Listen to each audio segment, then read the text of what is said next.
আসসালামু আলাইকুম আপু, কেমন আছেন? আলহামদুলিল্লাহ ভাইয়া, ভালো আছি। আপনারা ভালো আছেন? আলহামদুলিল্লাহ, আমরা সবাই ভালো আছি। তো আমাদের এখানে যে অনুষ্ঠানে আমরা আমাদের ক্যামেরার সামনে আপনি আসছেন, তো আমাদের এখানে নিয়মিত যারা দর্শক আছে বা নতুন দর্শক আছে, সবাই আপনার জীবনের গল্প শোনার জন্য অপেক্ষা আছে। বলুন আমাদের ক্যামেরার সামনে আপনার কথা খুলে বলুন। আমি আজ অনেকদিন যাবত ভিডিও করতেছি, কিন্তু আমি এরকম কোনো ভালো মনের মানুষ পাই নাই। তো অসহায় গরিব বিদায় এই কারণে কোনো ছেলের আগায় আসে না। যদি আমার বাবা দেওয়ান দুলক টাকা পয়সা সব থাকতো, অবশ্যই ছেলেদের জন্য আমার মা বাবা আমাকে ঘরে রাখতে পারতো না। আর এখন একটা ছেলের জন্য এই সব জায়গায় আইসা আমি আমার লাইফের সব ঘটনা মিডিয়াতে আইসা আমি তুলে ধরছি।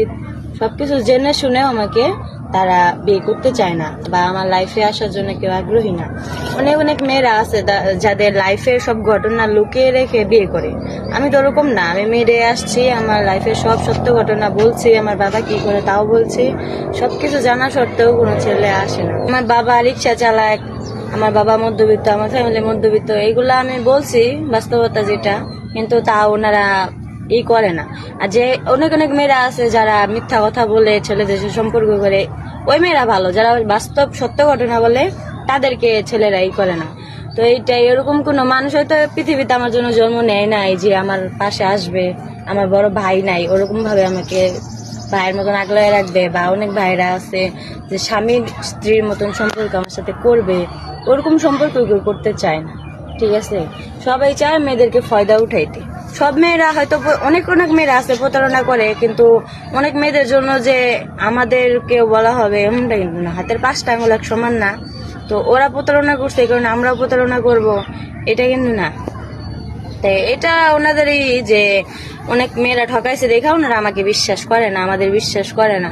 তো কিছু কিছু মেয়েদের জন্য আমাদের ক্ষতি। তো যাই হোক, আমি চাই একটা ভালো মনের মানুষ, সে যদি বিবাহিত হয় আমার কোনো সমস্যা নাই, তার বয়স যদি বেশিও হয় আমার তাতেও কোনো সমস্যা নেই। আমি তার টাকা পয়সা বাড়ি গাড়ি কিছুই চাই না। আমি একটা ভালো মনের মানুষ চাই, সারা জীবন পাশে থাকতে চাই, তার হাতে হাত রেখে যাতে আমি সারাটা জীবন পার করতে পারি, সেরকম একটা মানুষ চাই। আমার ভুল হলে সে ধরায় দিব, তার ভুল হলে আমি ধরায় দিব, এটাই তো, তাই না? তো ভালোবাসাটা সবচেয়ে বেশি ইম্পর্টেন্ট। আমি একটা ভালোবাসার মানুষ চাই, আর কিছুই চাই না। যে আমাকে ভালোবাসতে পারবে, আমার সর্বস্ব দিয়ে আমি তাকে আগলায় রাখবো, ভালোবাসবো। তার ফ্যামিলিকে আমি আমার ফ্যামিলির চেয়েও বেশি করার চেষ্টা করবো।